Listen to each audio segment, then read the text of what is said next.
The Miami Dolphins finished 2022 with a 9-8 record. All right, could have been much better if Tua never gets hurt. I think we can all admit that. But they finished 2022 9-8. So going into 2023, the question is, did they get better?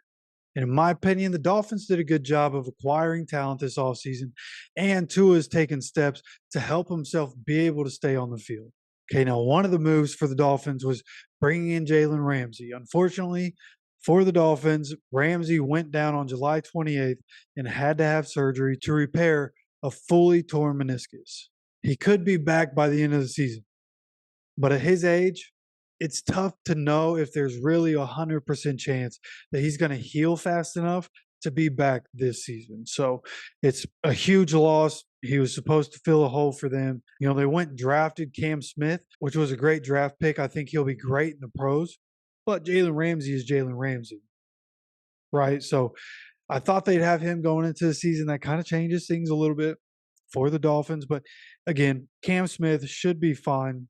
You know, they also went out, they got Eli Apple, who is currently slotted in as the number 2 corner on the team, which is presumably going to change at some point because they drafted Cam Smith. So at some point, Cam Smith's going to take that starting job. It's just a matter of time. He's got everything you want a corner to have, and he's a perfect fit for the Vic Fangio attack style defense, right? And then you have Eli Apple, who's been memed as burnt toast more than anybody in sports history.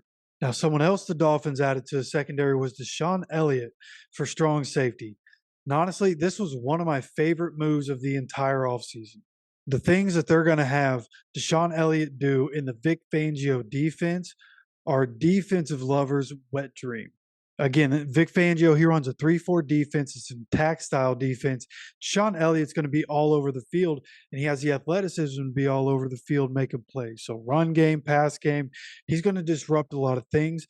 And he might not end up with a bunch of interceptions, but I'll bet he ends up with, probably 5, 6, 7 passes that he tips that end up being interceptions plus his own turnovers. Like, I think he's going to be around the ball a lot. That's generally how it works in the Vic Fangio defense for the strong safety. That's kind of what that job is supposed to be, read and react and attack.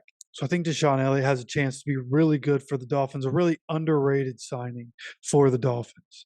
And having him in the backfield, him and Javon Holland form one of the best safety duos in the NFL right now, in my opinion.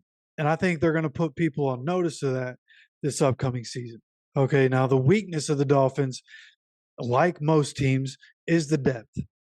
But their depth is more concerning than other teams we've talked about up to this point. So they're going to need everybody, especially Tua, to be able to stay healthy this season. Okay, now Skylar Thompson has experience playing because Tua got hurt. Skylar Thompson has also looked decent in the preseason. So we'll see what happens. But you want Tua to stay healthy. He's a starter for a reason. He's the better quarterback. We all know he is. They need everybody to stay healthy, especially the stars that they have on the offensive side. Okay, so with that said, let's run through this Dolphins schedule a little bit, okay?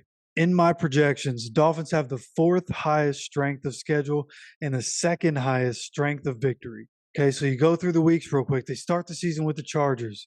This could be a very entertaining game. So this is one that I'm going to be curious to have my eyes on and to see what happens in this game. I think both these teams are going to be good this season. But in this one, I think the Dolphins are going to win this game in LA. Okay, and then they go to New England in week 2. I don't think they're going to have any problem with the Patriots. Okay, the Broncos in week 3. Another one that I think could be a good game, but we're going to have to see what the Broncos really are with Sean Payton as head coach. I do think they will be much better than they were last year, but I do have the Dolphins winning this game and starting 3-0 as they head to Buffalo.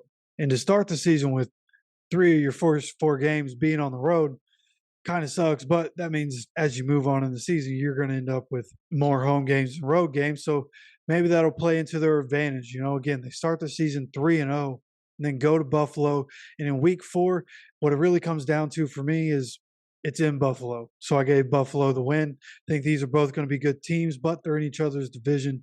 I think one way or another, these teams are going to split their season series. So I picked the home team in both of the games for them this year. Okay, then you move to week 5, the Giants, another potential playoff team. I have the Dolphins winning that game.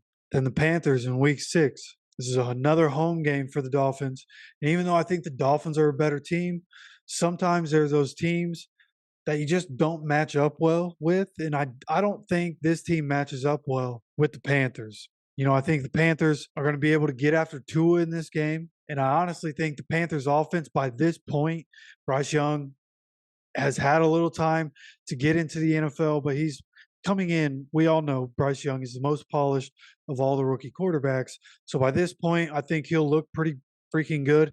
And I think the offense for the Panthers is actually going to be pretty good this year. So I went ahead and picked this to be like an upset of the week type thing. Okay, then you move on.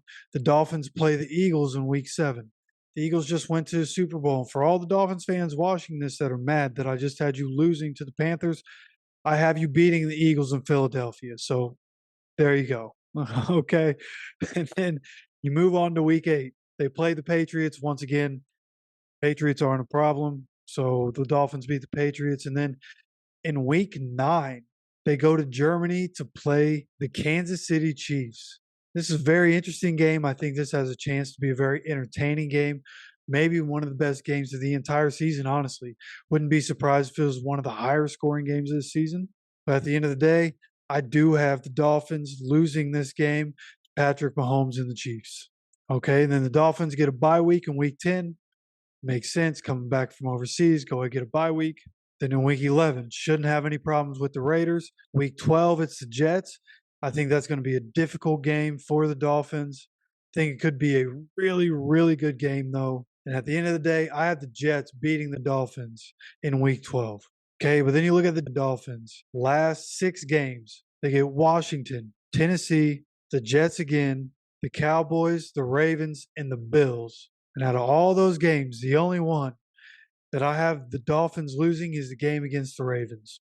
Okay, so I don't have the Dolphins as the number 1 seed in the AFC, but I do have them winning a lot of games this year. In my projections, they end up finishing the season at 12-5, and they end up as a 7 seed as 12-5, which is crazy.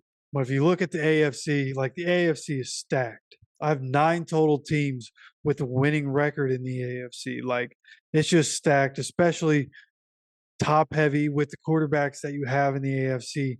But I do have the Dolphins making the playoffs. Make sure you're subscribed with notifications on so that you can be notified as we continue division debates. And then at the end of division debates, we're going to do a playoff prediction. So you can see how the Dolphins do in the playoffs and my projections. And with that said, take care of yourself, take care of each other, and I'll see you for the next video.